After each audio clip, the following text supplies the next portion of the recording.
First of all, we'd like to thank Kilton Library for hosting our event, and Dead River Company and Energy Emporium for being our sponsors.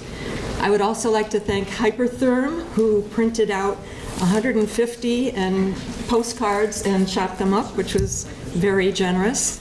I'd like to thank my fellow volunteer members for all their energy and effort and snacks. And we'd like to thank Vital Communities for coordinating the program. A few key people in the room this evening: Frank Melanson from New Hampshire Saves, Tad Montgomery, who is our new energy and facilities manager in the city of Lebanon. Woohoo! My volunteer team, if you would stand up and make yourselves known, please, because you get a chance to talk with them later. And our partner contractors. We have Bob Eldridge from ABC Energy Savings. We have Will Katzner from Quality Insulation in the corner. Ethan Cole from Earthshare Construction, also in the corner. Tori Martin and Ted Stiles. Okay, Tori's in the hallway, Ted's in the corner. From Yankee Thermal, Bruce Merritt from Build Basic Green in the back. And Rich Burns from Shakes to Shingles, also in the back. I can only tell you, oh, sorry. It's from the construction out of Hartford. Thank you. Okay, sorry. I will tell you how I got interested in weatherization. I think it was probably a segue from my participation in the fracked gas pipeline a year ago, when I realized how bad fossil fuels were, and made me realize how much fossil fuels I was using. A year prior to that, I had purchased a brand new, beautiful, yellow oil burning furnace with a new oil tank. It's gorgeous. But not an easy investment to walk away from. So my alternative was to reduce the amount of fossil fuels that I use in Weatherize Lebanon. Not only do they provide a $100 audit, but a nice, concise list of 6 vetted contractors from which to choose to do your audit, to do your project, which simplified things a whole lot for me, because I'm not great at making decisions when it comes to choosing people. We also have champions here tonight who have had home energy audits and or finished a project. They'll do a little presentation a little bit later on, and you can talk with them later on. On your chair, you should see handouts, the yellow card, if you would fill it out and drop it off in the basket on the way out. And the agenda for the rest of the evening will be about half an hour of presentation of weatherization and energy efficiency. Then our contractors will have an opportunity to come up and do a very brief 2 minutes or so presentation, introduction of themselves, and presentation of what their companies do. Then we'll have a question and answer period, and then we'll have an opportunity to roam the room, chat with the contractors, chat with the volunteers, the champions. There's also a resource table over here with a lot of do-it-yourself thoughts. The Vital Communities table is over there with a lot more information, and our snack table. And so I would like to introduce the driving force behind Weatherize Lebanon, Sarah Brock from Vital Communities.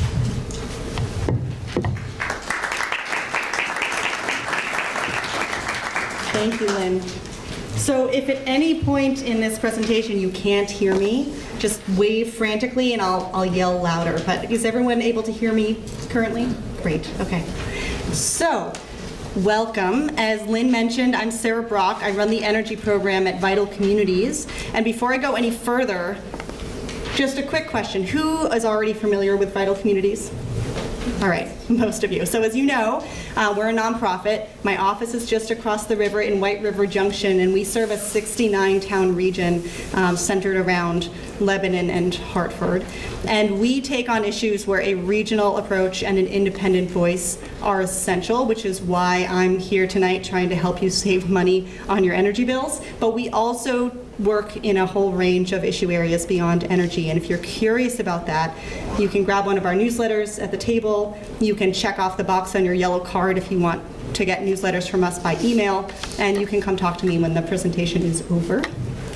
But for today, we're going to talk mainly about energy. So the presentation is going to be divided into 4 parts.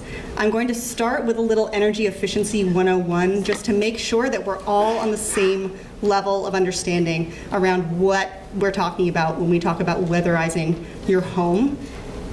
Then we're going to talk a bit about what you need to know about weatherizing your home right now in New Hampshire. And then finally, I'll explain everything you need to know about the Weatherize Upper Valley program, which is this program that's a collaboration between many of us in the room to help you do this winter. And then finally, I'll bring up the contractors. You'll get a chance to meet them, and then they will help me answer any questions you have before we break up, and you can go and chat with each of them individually and mingle with the volunteers, etc. So let's start with our building science lesson. First question is the obvious question. What do we mean when we say weatherize your home? At the very high level, what we're talking about here is a home improvement project where you hire a specialized contractor and you focus on air sealing and insulation. And there are a number of reasons why homeowners choose to weatherize their homes. First and foremost, to save energy and therefore achieve energy savings. Second, and often just as important, is the increased comfort. Also, we see typically increases in health and safety within the home, as well as home durability, and of course the environmental impact is another common reason people choose to do this. So, whose home looked like this during the cold snap? Oh no. Well, I'm glad you're here tonight. This, sadly, is not so common. As we all know, New Hampshire has some of the oldest housing stock in the country, and it doesn't take a scientist to know that this home is losing a whole lot of heat through the attic. There's probably not a lot of insulation up there. What we are seeing is the heat going straight up through the attic and melting the snow on the roof. The water is trickling down underneath the snow and refreezing on the eaves and forming those awful ice dams and icicles that are causing this poor homeowner a whole lot of trouble. And even if your home doesn't look like this, we all have something like it, and it doesn't have to be this way. So I promise building science. This is your quick building science lesson. I promise you'll make it through. There are 2 ways that buildings lose heat: convection and conduction. And we'll start with convection. In any home, there are air leaks. So in the wintertime, warm air inside your house, as we know, warm air tends to rise. So if you have any leaks at all, what's going to tend to happen is the warm air is going to make its way into your attic and then sneak out into the atmosphere. When that happens, cold air is going to be sucked in through any leaks and cracks you have in your basement. And if you have a lot of leaks, you're going to get this nice stack effect, especially on cold days, and that's what we tend to feel as drafts. Conduction is the other way buildings lose heat. This is the idea that heat moves through solid objects, like your walls, your ceilings, your floor. So fortunately, we know how to resolve both of these 2 ways that buildings lose heat. We can seal up as many of the cracks and leaks that we can find, and we can improve the insulation in the surfaces of our home to slow the transfer of heat through walls, ceilings, etc. So let's talk about air sealing for a moment. This is a helpful image from the US EPA that shows a lot of the common places in your home that are probably leaking air, both inside and out. When you think about prioritizing air sealing, it's helpful to think about your A, B, C's. By that I mean you want to start in your attic and try to prevent the air from leaking out in the first place. Then we tend to look in the basement and try to prevent air from leaking in. And then, of course, we can look for opportunities in the center of the house. Now, what you need to know about air sealing is that it is almost always the most cost-effective way to reduce energy bills and improve comfort in your home. And typically, the best bang for buck is going to be in your attic and or your basement. The benefit there is not only is that where most of the heat loss is happening, also tends to be unfinished, a little bit easier to get in and do the air sealing than other areas of your house.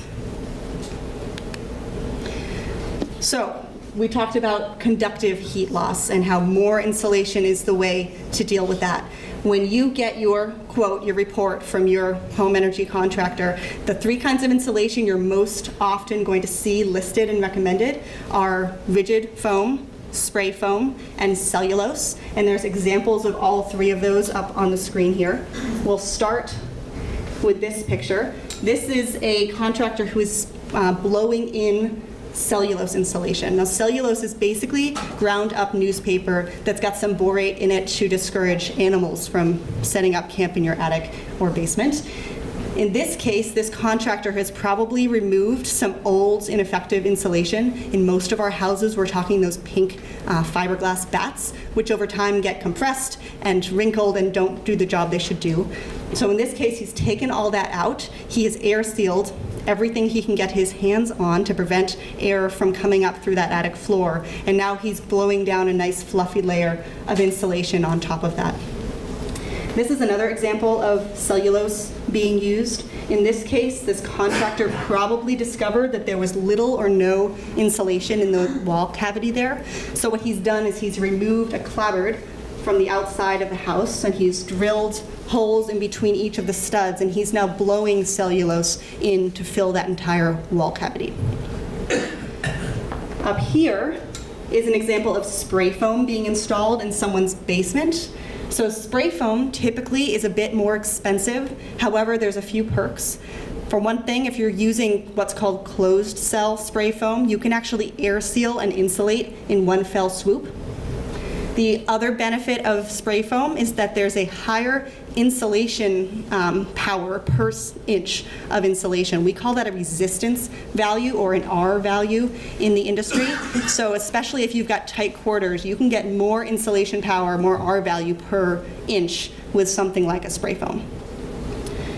The third insulation I mentioned is rigid foam, which might be the thing you're most familiar with. In this image, this woman is installing rigid foam against the concrete of a basement wall, which is a really common area to use this kind of insulation. This has also got a fairly high R value or insulation power per inch. So the kicker here is that it's not good enough to do just one or the other. Insulation and air sealing are both very cost-effective ways to reduce your energy costs and improve home comfort, but they work best together. So you're likely to see your contractors prescribe in each area of your home some mix of both air sealing and insulation improvements. So final slide of this section, many of us ask about windows, and it is true that we do lose a good deal of energy through our windows, whether through air leaking around the frame or because glass is just not as good of an insulator as a wall, no matter how you slice it. The trick here is that if what you care about is reduced energy cost and home comfort, the best place to invest your money is in air sealing and insulation. It would be better to not replace the window, spend that money on more air sealing and insulation than it would be to replace the window. That is, unless you're already planning to replace your windows for some other reason, in which case, of course, a new window will help. All right, you survived your building science lesson. Good job. Now I will walk you through some of what you need to know about weatherizing your home in New Hampshire in 2018. First component is that there are rebates available through your electric utility. Now, how many of us are Liberty Utilities customers? Anyone not a Liberty Utilities customer? All right, yeah. Very few. Most of us are Liberty Utilities in Lebanon, and Liberty Utilities participates in something called the NH Saves program, which means that for homes that use a certain amount of energy per square foot, these dollars, these rebates are reserved for people who use a lot of energy comparatively to their neighbors. So if you use enough energy per square foot to qualify for this program, the deal is actually pretty good. You get a $100 audit, and Liberty Utilities, or whoever your utility is, covers half of your project cost, up to $4,000 worth of your project. And they'll finance the rest at 2% through a group of local partner banks. Now, obviously, it is worth finding out if you use enough energy to qualify for this, and that's part of what Weatherize Upper Valley is all about, and we'll get to that in a minute. But before we do, because you are in Liberty Utilities territory, you do need to know that the funding pool for this rebate program in 2018 for Liberty is a little bit more reduced than the other than the other utilities, and we do expect that funding will run out at some point during this program. And I've got Frank Melanson here who's going to explain just a little bit more about what you might need to know about that. But the bottom line is that this is a first come, first served situation. So when you leave tonight, you're going to want to get the next steps going as soon as you can, so that if you qualify, you can hopefully get that work done this year. Anything you want to add, Frank? Well, just simply that even if Liberty turns out that they run out of funding and you qualified but you couldn't get in, they'll put you on a wait list. But it would still be worthwhile going forward with an audit on your own, just to find out what your house needs for improvements. So each utility in the state that participates in this program has, different amounts they put in those budgets. I've had some conversations with management at Liberty about increasing that budget, but they have a fairly small territory in the state. So the amount of money they have to work for energy efficiency is limited. And there are a whole host of other New Hampshire Saves programs that all of these rebate funds go into to help fund. Thanks, Frank. Quick question on that? Yes. Wait, you've mentioned qualified 2 or 3 times in the last minute. What is that? What's the qualification? Of course. So the rebates that I mentioned through the NH Saves program and delivered through your utility, Liberty Utilities, there is a calculator that we will walk you through that has you plug in your square footage and the amount of fuel you use, and you qualify based on how much energy you use per square foot. If you use a lot of energy per square foot, you'll qualify. If you use comparatively less energy per square foot, you won't qualify. Does that answer your question? Yes, it does. Perfect. So you don't need to worry about this. You should act quickly so you can hopefully get in before the funding runs out. But my team at Vital Communities and your volunteer team will be watching this very carefully. And if we get to the point where the funding does run out, we'll walk you through your next steps, and it'll be very clear how you should proceed to get the rebates within the next year. Okay? One more thing, sir. The budget's just renewed in January. So these are calendar year programs. So as of January 1st, they have a fresh budget to work with. So now's the time to act. They still have openings left, but they're not going to last long. We do, they could run out of money this week or in 2 months, but it will be soon. So you do want to act quickly. All right. Next thing you need to know is that you should trust the professionals with weatherization work. It's not good enough to hire just any old contractor to do this kind of work. All of the contractors that are here with us tonight, the Weatherize partner contractors, are all certified by the Building Performance Institute. This is a national certification for contractors who do this specialized kind of work. In addition to that, all of our contractors are also qualified through the NH Saves program with Liberty and the other utilities. That means they've gone through additional training and additional quality assurance checks through that program. So you've got both the BPI certification and the NH Saves stamp of approval with all of the contractors listed on the back of your handout and who you'll meet. The trick here is that the Building Performance Institute contractors are trained to take what we call a whole home approach. So they diagnose a home much like you would diagnose a person, recognizing that every system within the home is interrelated to all of the others. So that means that not only are they energy efficiency experts, but they also know how to assess and take into account ventilation and fresh air and air quality into your project. Also, they know about condensation and moisture issues and how insulation and air sealing relates to that. They know the structural and building science components behind issues like ice dams and how to properly remediate those issues. And they know how to identify and make recommendations around health and safety concerns that might have an impact on the energy work that you'll be doing. So trust the professionals who have this certification, and all of our contractors will be able to do that for you. Next thing you need to know has to do with the typical cost and savings for this kind of work, the air sealing and insulation focused work that we've mentioned. Now this is data from NH Saves, and there's a couple of caveats with it, but at the high level, these projects in New Hampshire tend to cost around $6,000 on average and save around 20% on average in terms of overall energy use. Now the couple of caveats there. First, these numbers are calculated from averages of homes that did qualify for the NH Saves rebate. So this is a pool of homes that were pretty leaky to begin with, so keep that in mind. The other is that every home is different, especially when we're talking about weatherization work. So I've seen projects as low as a couple $1,000s to well over $10,000. It totally depends on your home, your priorities, your budget, and how much you want to take on right now. The other piece to note is that there is financing available. We already mentioned that if you're lucky enough to qualify for those rebates through NH Saves, there's a 2% loan to help you with the rest. That's great. But even if you don't qualify for rebates, there's a whole handful of local banks and credit unions that have energy-specific loans. And there's a whole lot of information about the products that we're aware of on the resource table. There's a nice little one-page handout, and you're welcome to ask me any questions you have there. Next thing you need to know, regardless of your situation, rebates or not, the first thing that you're going to need to do is hire one of these specialized contractors to come and do what we call an energy audit, this home assessment with you. Typically takes about half a day, and some of the tools that you're going to see them using are up here on the screen. The first is a blower door. This is to measure the amount of air leaking through your home and also to help isolate where that leakage is happening.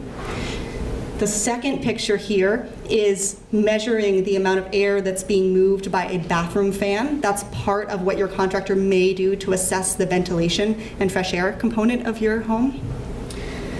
The third image is an infrared camera. This is fairly common. That can help identify where there are gaps in insulation within the walls, as well as identify, again, where air is leaking. And then finally, this is an image of a contractor who is testing the combustion appliances in this person's basement. That is going to be part of your audit. They will test the combustion appliances and make sure that the gases being generated by that combustion are being properly vented outside of your home where they're safe. The other couple of things you need to know about your energy audit, as I already mentioned, it's going to take about half a day, 3-4 hours, maybe more if you have one of these rambling New Hampshire houses. And you're going to want to be there if you can possibly be there. It's an incredible education experience for you as the homeowner, and it's going to be helpful for your contractor to be able to ask you questions along the way. With that in mind, you should already be thinking about the areas in your home that you are most concerned about, whether it's that ice dam over the bathroom or the cold floor in the bedroom or the draft when you're sitting in your easy chair. Be thinking through what the issues are that you most want to look at, and make sure you tell your contractor before they get started with their audit so that they can help you come up with a plan that maybe can actually help you there. You'll also notice them taking measurements so that they can properly account for the cost of what these improvements are going to be. And the other piece you need to know is that they're going to be wanting to stick their nose into every little crack and crevice of your home. That means your knee walls, your crawl spaces, your attic. Even if you don't think you have an attic access, they're going to try and find a way to sneak a peek in there. So if you're like me and your attic access is in your bedroom closet, clean that out before they get in so that they can access that easily. So I've already mentioned this, but I'm going to underline it again. The benefits of weatherization work extend quite a bit farther than just the savings you're going to achieve. Some of what I haven't mentioned yet includes air quality. This is actually fairly commonsensical. If you think about sealing up the air leaks in your home, so you're drawing less air through your walls and drawing fewer mold spores and dust into your inside air, you can actually see an air quality improvement when you do air sealing. Moisture is another issue that you can address here. When insulation is properly installed, it can avoid condensation buildup in your walls, which of course relates to home durability. And then finally, comfort, which I've already mentioned. But I will say that when I talk to people who have had this work done, the first thing that they want to talk about is how it feels, which is a little hard to imagine until you are actually there. But this is some of what I tend to hear. The first is reduced drafts. That tends to feel warmer, even if the temperature of the room isn't actually any warmer. When there's less air moving through, the room feels warmer. In addition, with less air moving through your home, the air is less dry, which is somewhat unexpected for folks. Fewer cold spots is another thing I hear a lot. This makes sense. If you spray foam the upper side of your basement along the bottom of your kitchen floor, you're not going to feel the cold of that floor like you used to because there's insulation there. That warmer floors piece is something people don't always expect. Consistent heat is another. I've got a coworker who did some work in her attic last year, and the two things that she wanted to make sure I told you about were the upstairs and downstairs component. So it used to be really hot in her upstairs in the summertime. When she did that insulation work, the difference in temperature between the upstairs and downstairs in both the summer and winter was much more level than she had ever experienced. The other was less fluctuation over time. So over the course of a night or a day, the temperature in her house wasn't jumping up and down the way that it used to. And then finally, noise level is another thing that you can sometimes expect to see a difference in. Makes sense if you're improving the insulation and air sealing that there's going to be less street noise making its way into the living spaces. So before I move on, we've got a couple of people in the room who have done this work before or are otherwise living in very efficient houses, and I've asked them to come up and just share a minute about what it's really like to give you a little bit of a better sense. So if you would all come up, Phil and Judith and Cliff and Barbara, for just a moment and give us a few words of wisdom. Sure. I bought a 1920s older home in Lebanon, about 2,000 square feet in 1980, and it had no insulation in the walls and just a little bit in the attic. It was burning 1,200 gallons of fuel oil.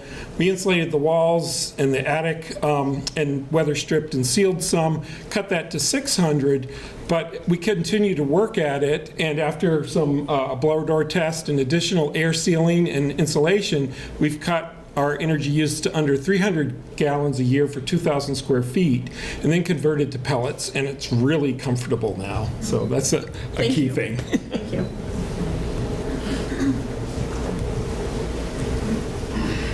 Barbara Jones. I had the good fortune to have the folks from Shakes Shingles work on my place. I have to say that probably about 5 or 6 years ago, I thought that my place needed some assessment, so I began looking and calling various things. And there was actually, I think, a power company that came out, but this was the extent of their evaluation. So I would tell you, be sure to get somebody who really knows what they're doing, because I was astounded when the folks came from Shakes to Shingles how long they were there. It really was 2 or 3 hours or a half a day.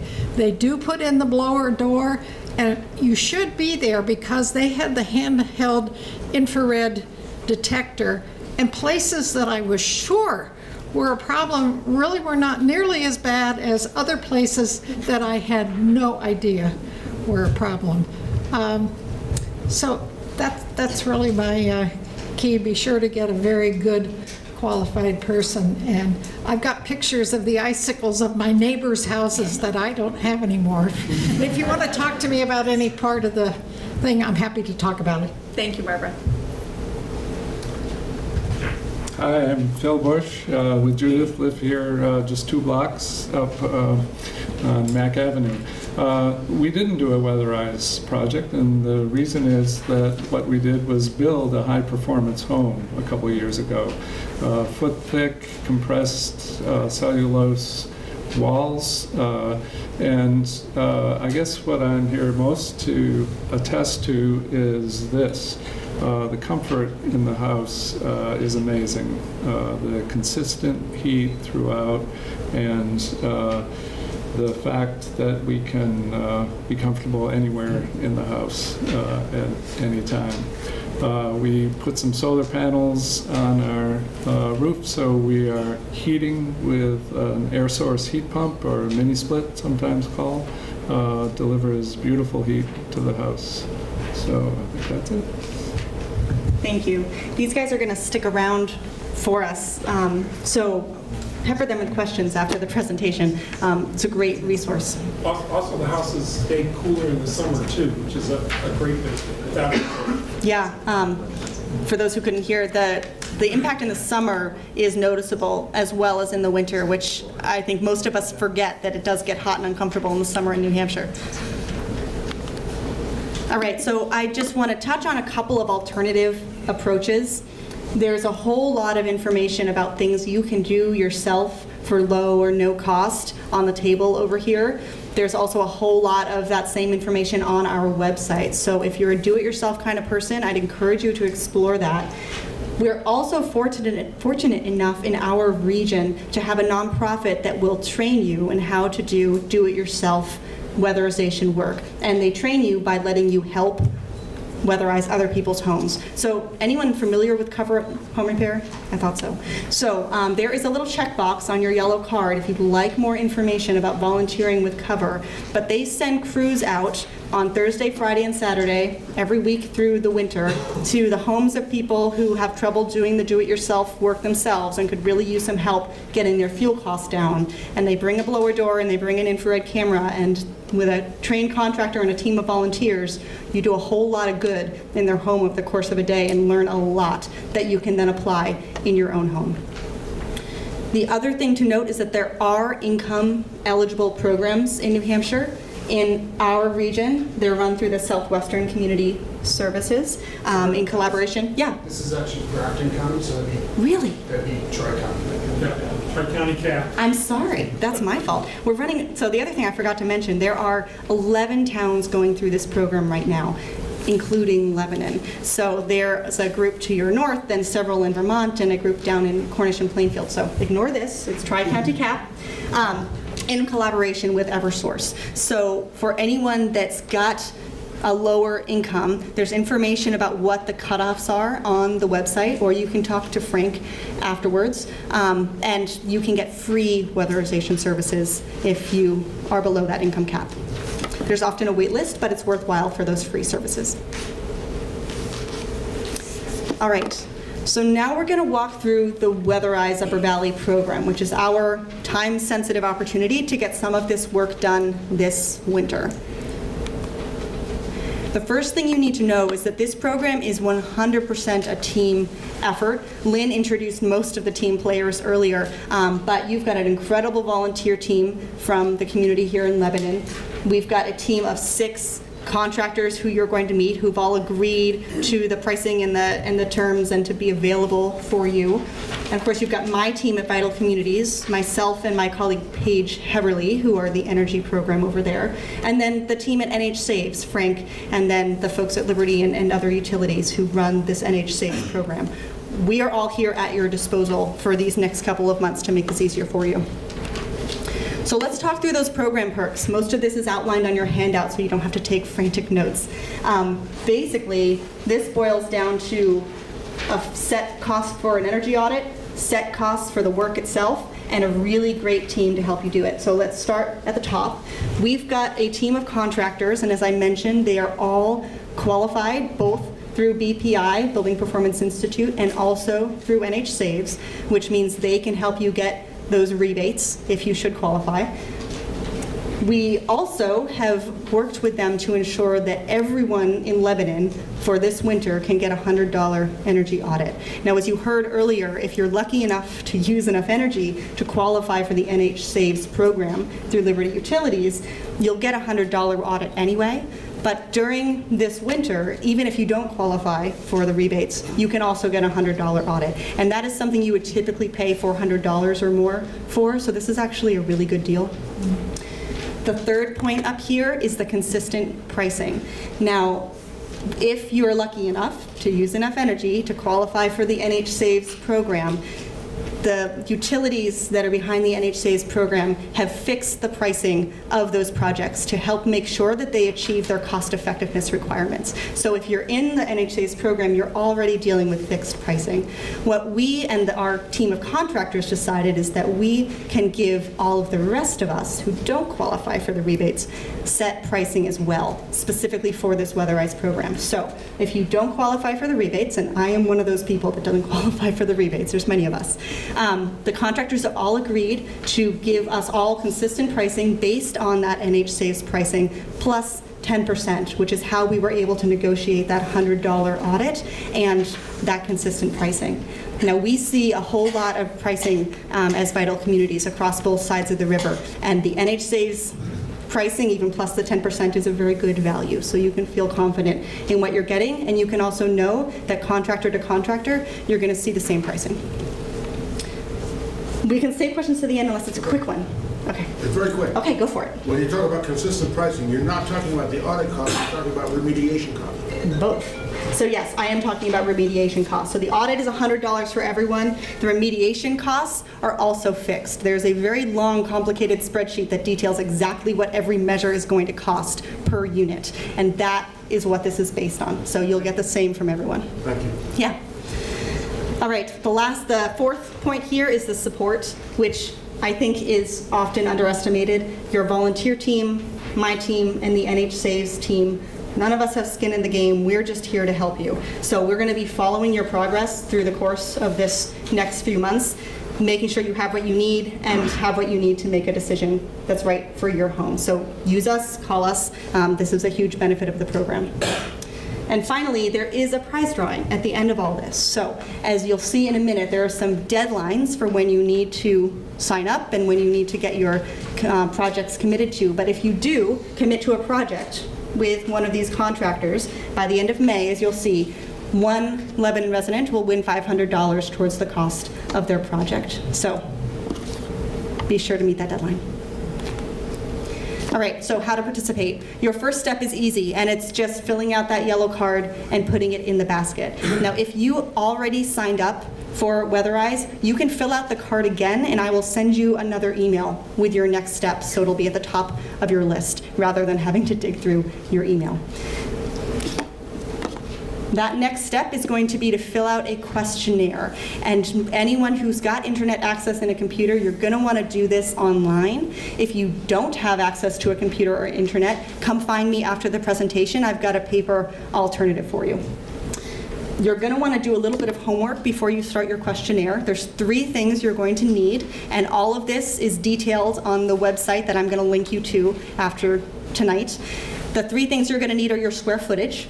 Now, specifically, we're looking for the square footage of your conditioned space. That just means the square footage of the space of your home that you heat. That is often what we mean when we say square footage. So if you don't know your square footage, you should call the City Hall, ask them to look it up on your tax record. The second thing you're going to need is your fuel use history. So you're going to want to look back 2 years and come up with how much fuel you used and whatever sources that you use, so that you can then enter that into the questionnaire. And the third thing you're going to need is to choose which contractor you'd like to work with. They're all qualified. They all offer the same pricing. You're going to meet them in a minute. It really just comes down to who you like and who you'd like to work with. Have them in mind, because we're going to ask you who you want at the end of the questionnaire. Now, the first thing the questionnaire is going to do is find out if you qualify for those rebates. And if you qualify for those rebates, we'll walk you through getting your application in so that hopefully you can get in before the money runs out. And if the money runs out, we'll walk you through that too.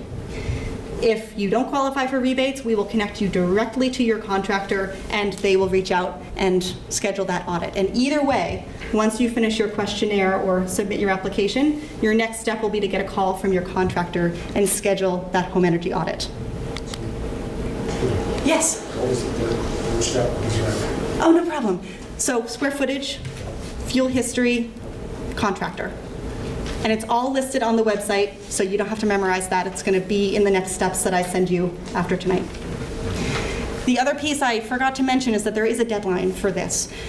In Lebanon, because for those of you who qualify for NH Saves, you're going to want to do this quickly, you should ignore the March 31st and get this questionnaire done as soon as you can. But until March 31st, we will accept questionnaires, and anyone who completes this form by the end of March will get that $100 audit with or without NH Saves. So keep that in mind. That's listed on the front page of your handout. So you'll get your energy audit. We talked about what that's going to be like. You're going to want to be there, etc. Once your audit is complete, within a couple weeks, you're going to get a report back from your contractor, and you have to promise me that you will not be overwhelmed. It is going to be very comprehensive. They're going to walk through a lot of improvement opportunities. You do not have to do it all. Obviously, it's best to do as much as you can in one fell swoop, because that's how you're going to get the most bang for your buck. But the thing you're going to want to do is take a look through the not overwhelming, very comprehensive list, and then call your contractor and have them help you prioritize what's going to fit within your budget.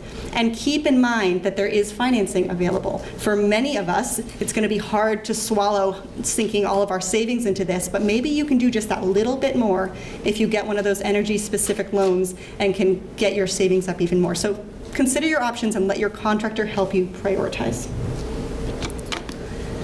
Which brings us to our final step. If you commit to a project with one of our contractors by the end of May, you'll get entered into this $500 prize drawing. Now, the earlier the better, because the contractors are going to get busy, and when we've run these programs before, we get nice bottlenecks. But as long as you have made a commitment by the end of May, you can complete the project whenever over the course of the rest of the year. You'll be entered into that $500 drawing. And after you commit to your project, you will schedule the work. You should expect that the contractor is going to be on site with you for 2 or 3 days. That is if they do all the work in one fell swoop, and sometimes you may end up doing the work in a couple of chunks, depending on your situation. If you have any spray foam done, you should know that you're going to have to leave the house for about 24 hours while that's happening. It's just good to know ahead of time.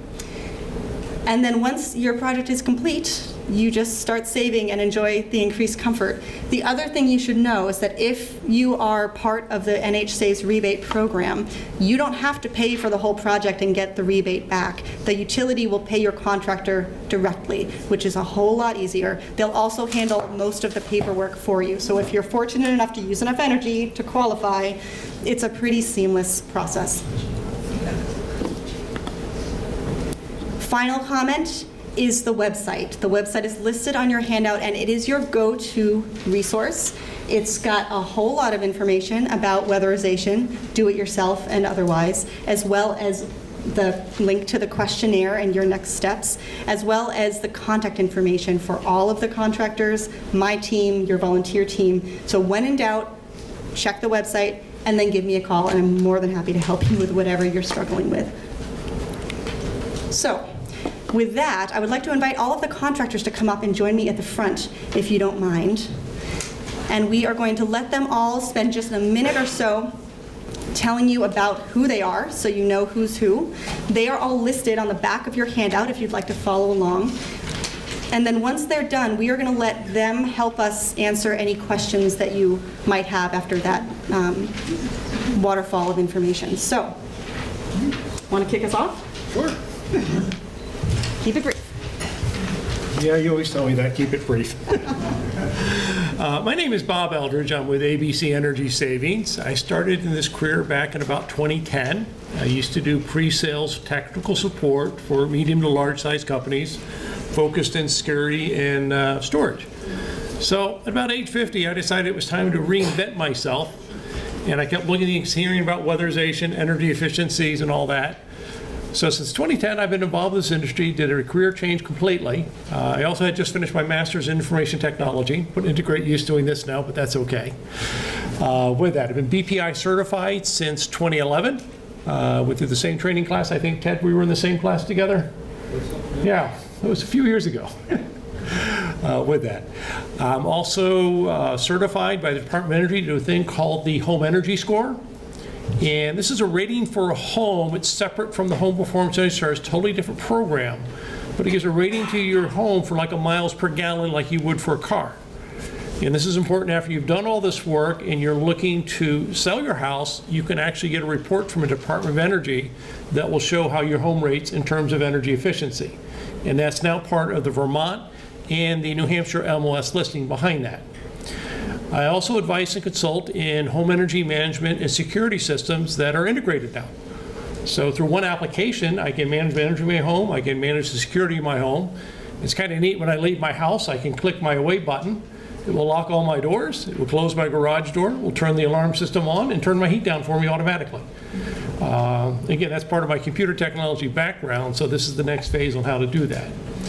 With that. So I'm Bob Eldridge with ABC Energy Savings, and love to work with you. Thanks, Bob. Is that Okay, short so enough? yeah, come on over. Is that short enough? That was great. Good job. Oh, come on. Hi, I'm Tori Martin. I work at Yankee Thermal Imaging with Ted.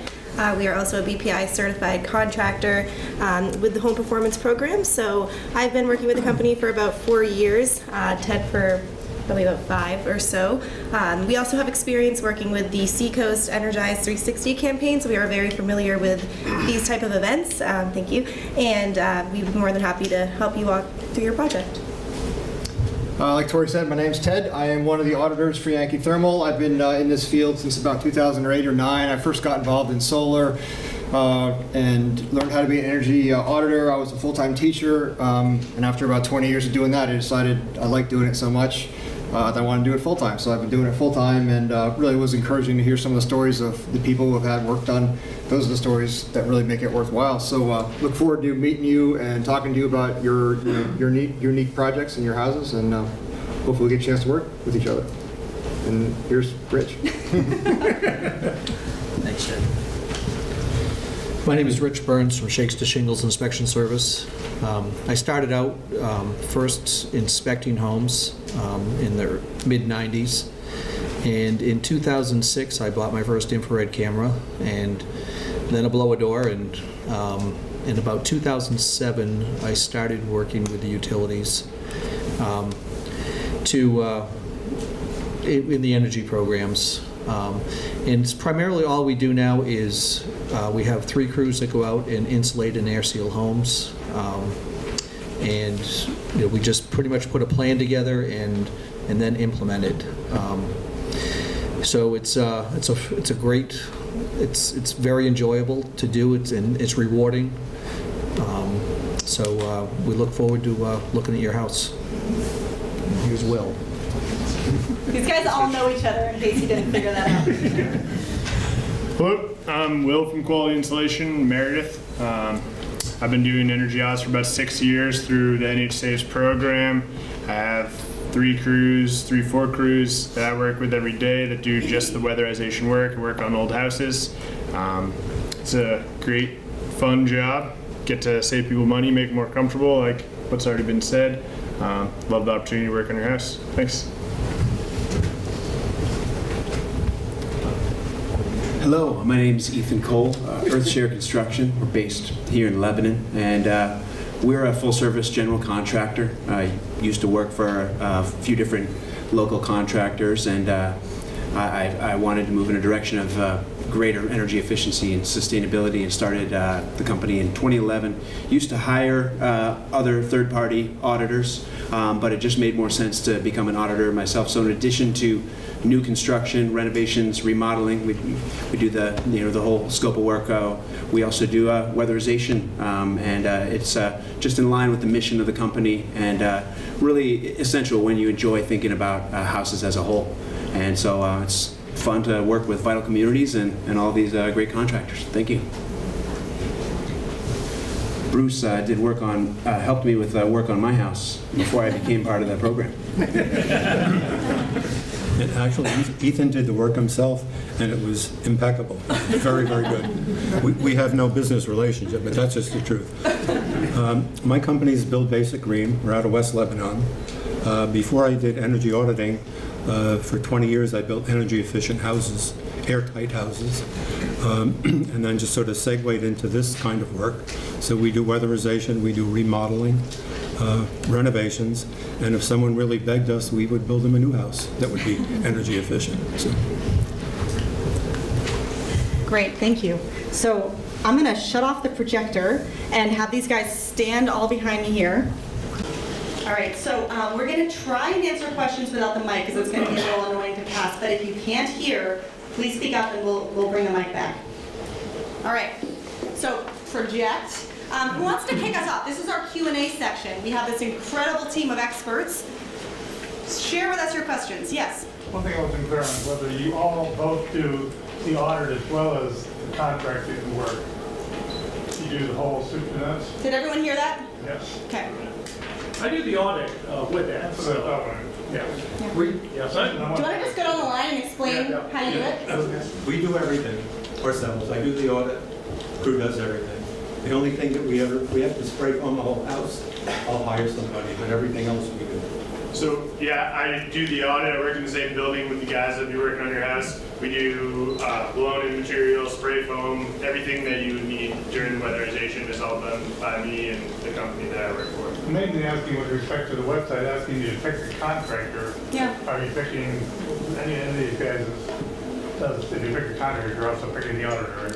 Yeah, so in this case, when you pick a contractor from the back of your sheet, you are picking the company that's going to come and do your home assessment and give you the scope of work and the pricing and negotiate that project with. All of these guys either have crews in-house or they've got a list of subcontractors that they use who are also qualified. But in all cases, any of these guys can do anything you need to do. Does that answer your question? Yes, thanks. One thing that might be important to mention is that when I first started doing energy auditing before I worked for Yankee Thermal, I did it sort of as an independent energy auditor in a different part of the state before I got involved in the utility program and everything. And I was always a little suspicious about, it seems kind of weird that the auditor who assesses the house works for the same company and does the work. It seemed like there was kind of like a built-in sort of conflict to like do weird things. And then when I got involved in the program, I saw that was really kind of an unfounded fear because as an auditor, I just can't make up stuff. It has to be sensible, normal things. And then I have to give it to Frank, he's got to approve it because he's going to pay for half of it, New Hampshire Saves program. So there's some different eyes on the project. When the crew goes out and does the work, I go back in and inspect it, make sure the homeowner's happy. This is, all the contractors in the New Hampshire Saves program do this. And then there's always a chance that one of the third-party independent QA inspectors might come out and inspect that work too. So if we're building for, let's say, 800 square feet of spray foam, it's 3 inches thick. When the QA guy gets there, it better be 800 square feet, it better be 3 inches thick. Otherwise, we're gonna have to come back or adjust the price or whatever. So, there are a bunch of different eyes on the program. There really isn't, it's one of the benefits of the program is that there's really, because I've heard horror stories from people about getting ripped off of contractors doing different things in their house and everything. And in my experience, I've never really seen that happen at all because it just doesn't happen. And then the fact that the pricing is all standard too, that sort of takes that whole piece out of it. So no matter who's doing the spray foam, it's all the same price. No matter who's doing the sales, it's all the same price. Hope that answers your question. I saw a few people nodding their heads, they were thinking the same thing, right? In the front here. When I'm contracting or engaging somebody for services at home, I often try to find somebody who's pretty darn close to the issue of travel and costs and all that kind of thing. I assume, or should I assume, that you folks are all indifferent as to location in New Hampshire? I would say yes. For the most part, yeah, we're all here because we all know what the... Because you're here. Yeah. So the thing to know about home performance contracting, different than normal contracting, is that there's not so many of these guys around the state. They are used to traveling. In fact, everyone up here is here because they already served this region and they want to do more work here. So distance isn't a factor in this particular case. Also, we know quite each other very well, so we could be helping each other down there too. So there's teamwork behind this too. I'm probably the most local contractor here, and home performance jobs are kind of unique from certain kinds of projects because they only take a few days. So it's really quite feasible for crews to come from wherever they need to get it done and go home again. The other thing I should mention, because we do have an interloper with us, Frans van der Ven is a Weatherize partner contractor for our Vermont sister teams this round and is here visiting, so you're welcome to chat with him. He's not participating in Lebanon, but there's a whole other crew of contractors on the Vermont side that serve those communities as well. Is it true you can just call your fuel dealer to get your fuel usage history? What a good plug, Clifton. Yes, if you don't have your fuel records, I don't blame you. You can just call your fuel company. And if you use something complicated like bags of pellets or cordwood, do your best to come up with evidence, and if it turns out you qualify or could qualify for the NHSA's program, I can connect you with the right contact there to help you find a creative way to prove that so that you can get through the program. I would also say, make sure you get like the gallons of oil and propane used, not how much you spent, because that's totally different depending on the price of propane used. And also, if you tell them that you use 2 quarts of firewood and we show up and there's no wood stove and no pile wood, that's not a good thing. So I had a question here about how many years back. You're going to find the questionnaire asks you for 2 years. The reason we ask for that is because if you qualify for NH Saves, they want to see 2 years. Now, if you haven't been in your home that long, talk to us, because 1 year's worth we can probably work with to qualify you, but 2 years if you've got it. And do you go like from January to January, or for your fuel usage, or just Start from now and just, you know, the easiest thing to do is ask for your delivery dates and how much they delivered, and just come up with a list if you've got a delivery service. And if you use cordwood, just however much you use in a year. It doesn't have to be January to January. There's some companies, if you call up and say, how much, I need to know how many gallons of propane I used in 2017, we'll just give you that one number. That's why they want 2 years. Like you get a delivery in June in preparation, you know, with lower prices, you're using that oil that winter and then the next winter. So really 12 months is sufficient, but we get 2 years because most of the time that 2 years that you get actually helps you show that you used more than what 1 year might. The most helpful thing is delivery dates and amount delivered, because we can work with that. I don't know how this is going to go over. You're probably thinking, oh, it's those guys. Sitting in the back. How do you do with working with the do-it-yourselfers? The question was about do-it-yourselfers. Yeah. That I think you had covered also. A lot of this, the audit is very good. It's a whole educational about how you can do things yourself also, and plus what you would like one of us to do. Right, so some part of it could be contracted, Yeah. but other work could be done yourself based on. Yeah, and my own communities has great resources. I also have a resource put out by Department of Energy that helps, you know, about air sealing, how to do it yourself. So, I'm actually going to suggest Frank answer this from the NHSA's perspective. Sometimes it's going to matter whether you qualify for the New Hampshire States program or not. If you qualify through the New Hampshire States program, we won't apply a rebate if you've done the work yourself. Because much of this work is very specialized. It has to be done a specific way. You can't just, the audit may tell you you need 6 inches of cellulose in your attic. You don't have a blower, you don't want to do it yourself, so you go down to Home Depot and you buy fiberglass bats and throw it up there. It doesn't have the same effect. So work with your contractor. If you're just going through the Weatherize program and all you want is that audit report and then you want to do the work yourself, you can certainly do that. I strongly recommend that if you do that you follow up with that same auditor and pay them to come back and inspect the work or give you some guidance on how to do it. I'd say I'd more likely see a combination. Most of the people I talk to who decide to do some of the work themselves only do some of it themselves. Maybe they'll do some of the caulking so they don't have to pay for as much air sealing, but they still have the team come in and do the harder stuff. That's more common. I can talk with folks about doing it yourself, because I did a lot of it myself. All right. Sometimes do it yourself can work out really well, and sometimes it can work out poorly. Yeah. Yes? Are there any pieces that are typical for projects that have to be done at a certain time of the year?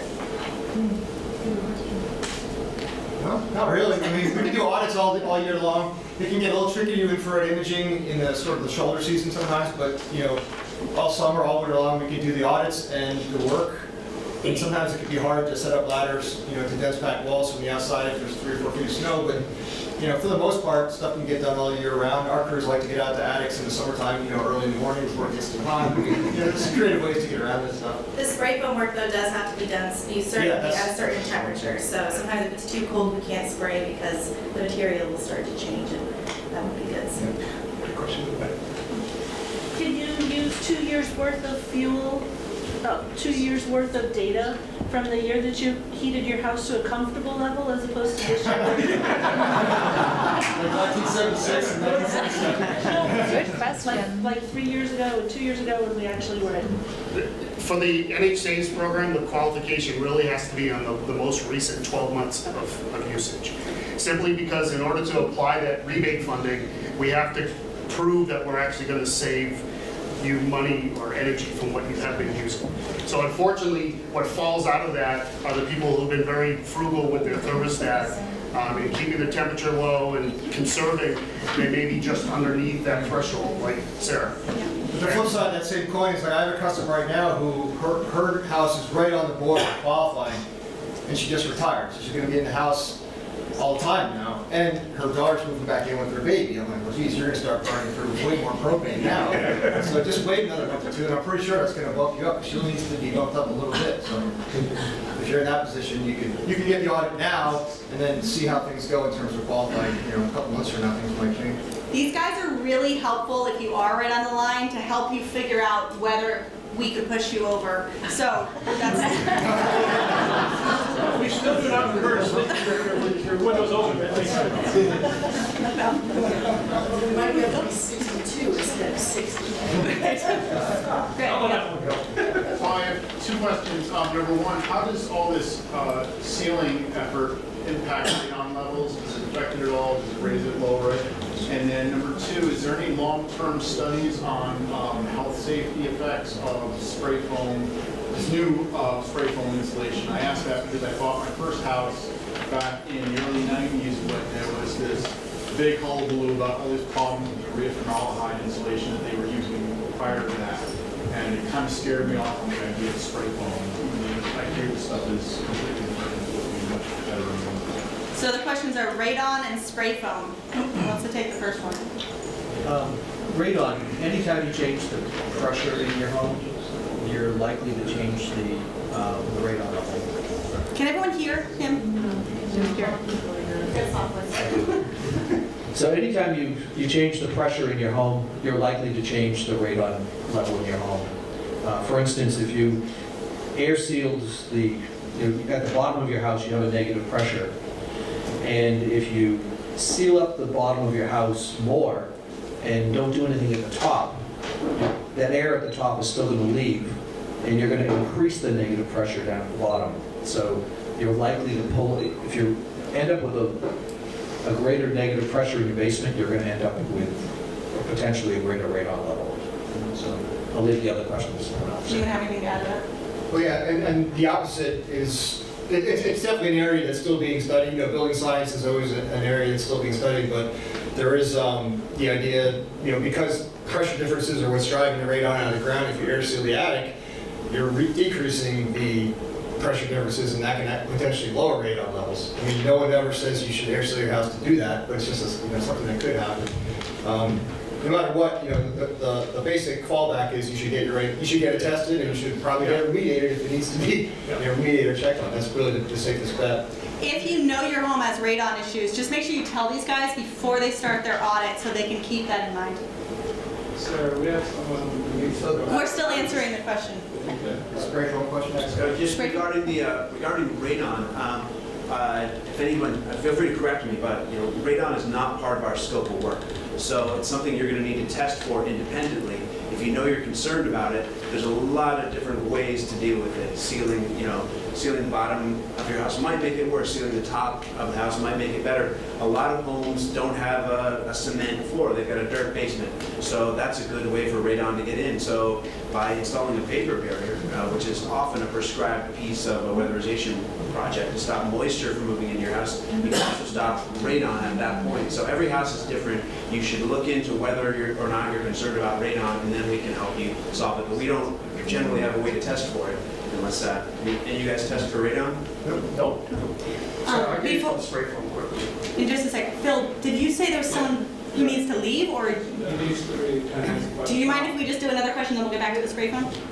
I live in a very, very old house, so I'm never going to continue it. It's impossible. But anyway, my question is, once you find that there's a leak, and I can point out other leaks, I mean, how do I know that you have the experience to deal with these unique situations?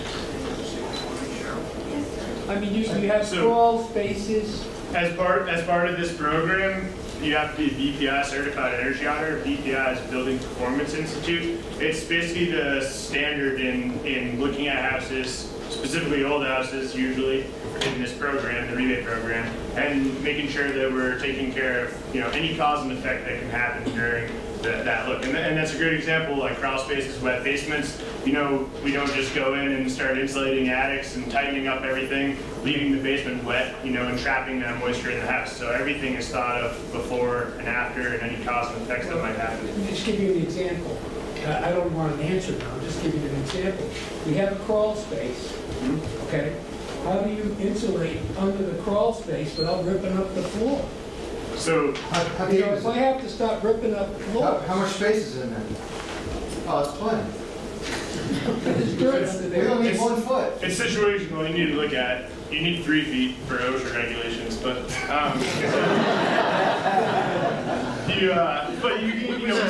we send the guys into some tighter spots. Yeah, but I mean, you usually, assuming that there's plumbing or ductwork in there, is connected to a basement. We actually put a vapor barrier down on the ground, and then we spray foam the foundation.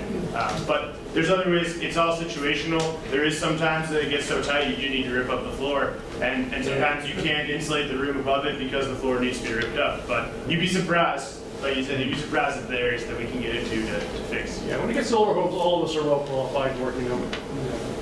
Okay, thank you. You can't work in New Hampshire and not deal with old homes. These guys have seen it all. What year is your home?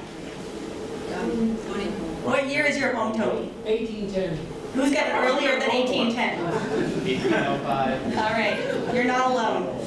I'm pretty sure you could probably contact, any of the contractors up here could probably give you sample reports of, homes older than yours that they've worked on, and showing you what's possible and what can be done. And I definitely think, I speak for all of us in saying that probably 3/4 of the people that I go into through this program think that they have a house that's so old nothing can be done, and the end result isn't going to be that much different than where they're at now. And that's completely untrue, and usually people are pleasantly surprised at what we can do, where we can get into, and the results at the end are usually astounding. Just to tie into that, the homes that are built in the 18 and early 1900s are usually of a much better quality and easier to deal with than the homes that were built in 1970 and 1980. Those are built in always been just to simply want to rot. And that's also more of a specialty that my company focuses on, that homes that have been improved to some extent now are starting to show condensation problems, rot problems, repair problems. And that's really where my company differentiates from this group of contractors a little bit, that we focus more on the whole house approach. We have our own roofing equipment, our own roofing work, and our own guys that do the insulation, carpentry, sheetrock, porch, shebang. And that focused under my umbrella and do all the energy audits and definitely let them BPI certified. Thank you to our interloper. When you get into the age of a home, even if you have a new home, it still needs to be looked at. So let's go back to that spray foam question. Frank, would you know? Yeah, so the industry has changed dramatically since the early days of formaldehyde in the mixture. So all of these contractors will follow the manufacturer's specifications. That's why we mentioned earlier that you have to be vacated from the house for 24 hours. So it's only while those 2 parts of those foams are chemically reacting is when they're off-gassing and producing any potential fumes that could injure a person or a pet. We've had issues in the past where pets were left in the house and the people went out and the crew didn't know the pet was there, the bird was there, and the old canary in the coal mine routine really happened. So they're very careful, they're following OSHA regulations, And all these foams are perfectly safe once they're fully cured. Without getting into the makeup of everything, like high expansion formaldehyde foam is open cell. It's not even close to the same as closed cell 2-part foam that we're using nowadays. They're very, very different. Are you using polyurethane? Yeah, there's different base materials. We need to talk about this at the beginning of the meeting. But yeah, it's all polyethylene closed cell foam, 2-part closed cell foam. Yeah, right. Which is closed cell. Yep, 2-part. Matt? I have written a pretty extensive report on environmental and health effects of different foams. I'd be happy to make it available to vital communities for people to read. So reminder, this is Tad Montgomery, who is your new energy and facilities manager in Lebanon. So you can go by City Hall and he'll talk your ear off apparently about One foam.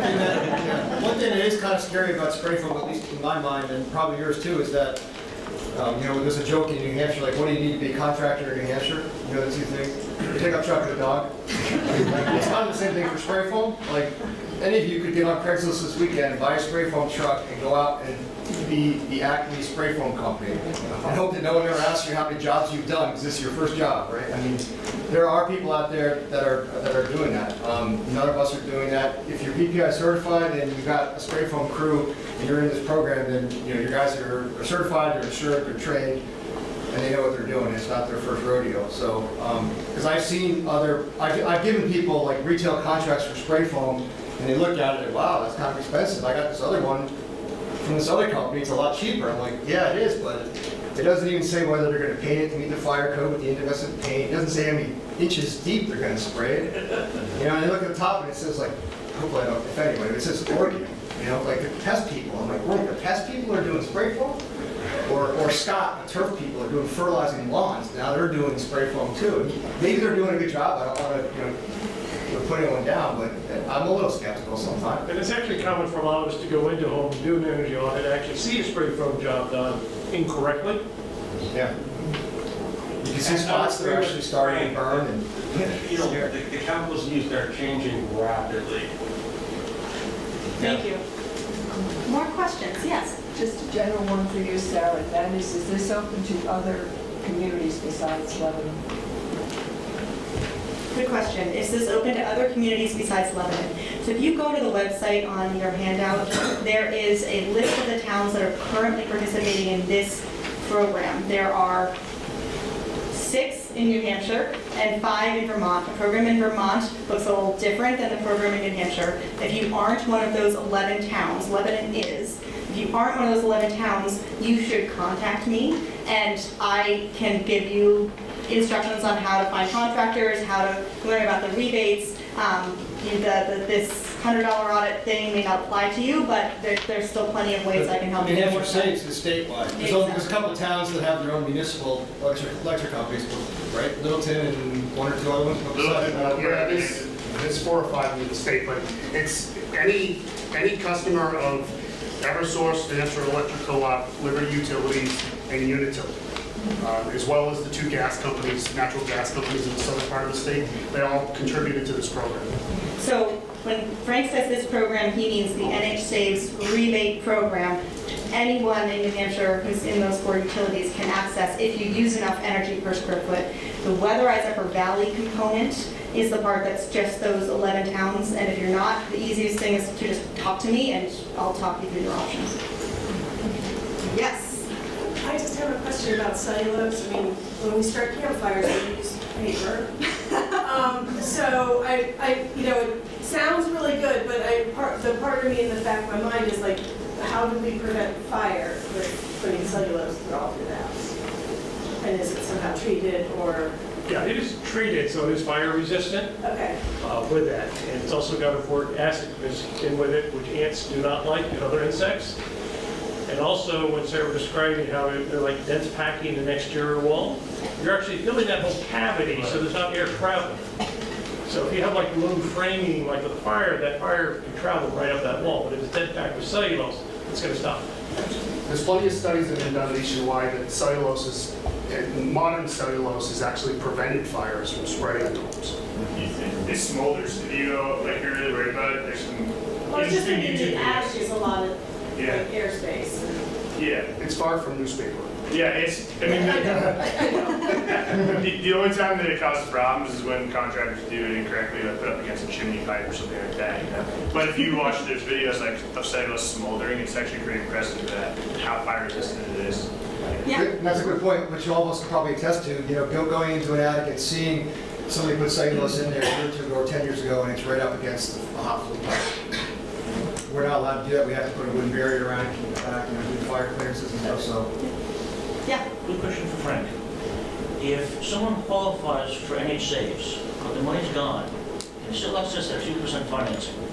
No, it's directly part of that home performance with Energy Star program. Okay. But in theory, you could wait till next year. Right. You could get your file postponed. January 1st, boom. And if you are looking to get it soon, Sarah says she has access, or is forming us wrong. You can also take a home equity loan. And I think this year that interest is still tax deductible unless something changes. Let's not talk about taxes. All But the right. home equity loan's a good choice to go with too. Yes. So two questions potentially related.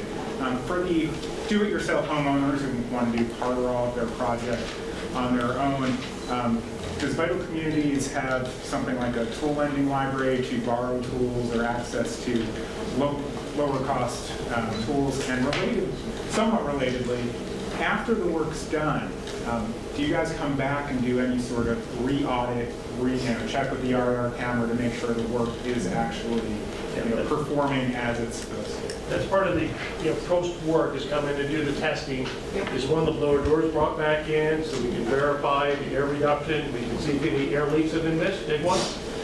We will also, if your heating system, will make sure it is still drafting correctly, because that is very important, because if you overseal a house, you want to make sure the system is still drafting, so yes. And then I normally go through the whole house also, kind of check off to make sure everything's done, just to see, to make sure the crews didn't miss anything by 26. But I think in general, that's for jobs that have gone forward with the contractor, not where they've given you a scope and you've done the work yourself. You probably have to hire the contractor and pay them to come back out and do that kind of stuff. Just talk to your contractor up front about your do-it-yourself ambitions and let them work with you to make the right decision. To answer the first part of your question about tool lending, Vital Communities owns a blower door and an infrared camera. We don't loan them out to just anybody. Cover Home Repair uses our blower door on a regular basis, so if you really want to learn how to use something like that, go volunteer for them. The infrared camera is a little easier for us to lend out because it's harder to break. But with respect to tools, I would recommend picking up the handouts on the table about do-it-yourself. There's not a whole lot of specialized tools that you need for this kind of work. We're talking like caulk and normal go to Home Depot kind of stuff. Yes. Suppose you don't need the whole house done. The house itself doesn't leak. My tenants tell me they set the thermostat at 60 and it's overly warm in there. I said, well, turn it down or right. Do not open the window. However, I live in the back and I burn wood. I burn about 2 cords of wood a year. And So the question is, the back wall is very drafty. can you do just part of the home? Yeah. Yeah. Yes. Oftentimes that's the way it is, because especially in some newer homes, you find out that they forgot a wall or this and that, or they didn't realize this part actually has an attic or a crawl space. I mean, it's crazy things you find. So most of the time we actually are only doing, quote, part of the home. But these guys are going to be looking at the house as a system, because that's part of the BPI standard, is that they understand that one wall may feel drafty and leaky, but it's really impacting the rest of the house itself. The southern wall.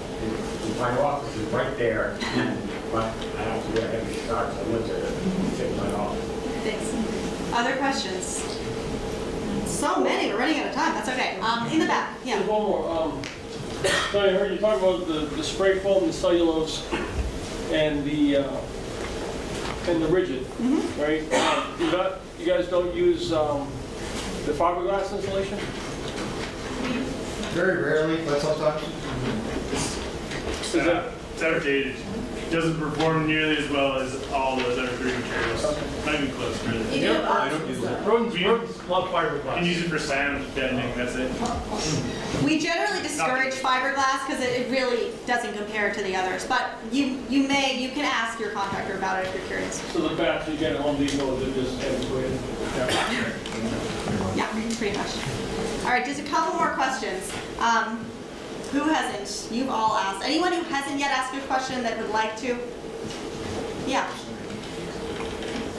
The design of this, unfortunately, 70s house that I have, there's, even to my uneducated eyes, has such obvious carpentry flaws in that, there's a foot around the chimney on all sides up through every floor from the basement to the attic. It's rather obvious where the heat is going. There's going to be some carpentry involved, I hope, in fixing this. Do you all do carpentry in addition to just Carpentry like that, yeah, we all do. And then we would actually use little flashing to connect to the masonry with fire really caught to do the ceiling points. Good question. All right. Your house is not unique at all. I actually dropped my phone down in one of those things. I turned the flashlight on, I was trying to show the lady, I'm like, look at this, and then I swear, because I was looking at the hole, the phone traveled like horizontally in the air and went down the hole. Luckily I was able to get it out. It was first time it's ever happened to me. I'm like, I knew that was going to happen eventually. Why did it happen? So last question, and then I encourage you all to stick around and continue asking your questions. We can be in this space until 9.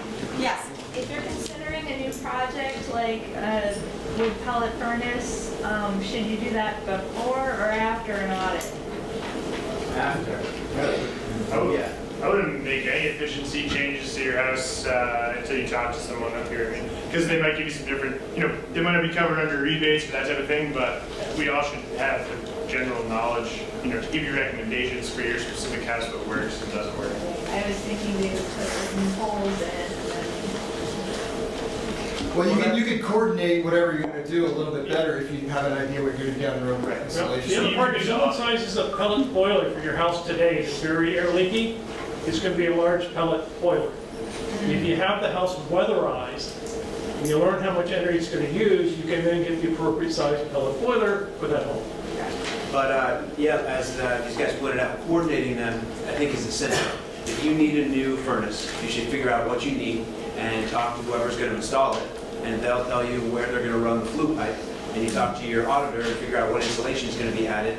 You don't want to let them go ahead and insulate the attic if the installer is going to need to go run a new flue pipe through the attic. So you really have to know both. Then you can decide which happens first. But you always want to increase the efficiency of your house before you size it again. Great. So I know there's more questions, but we are out of time. So ask your questions directly to the contractors after we end. I'm going to invite Lynn back up to give any final parting thoughts. You don't have to. I'll just say, tell your friends and family about it, spread the word, and make your, send in your questionnaire, sign up before March 31st. Okay, thanks. And as soon as you can for those rebates. So yellow cards in the basket, and stick around and chat with us if you have more questions.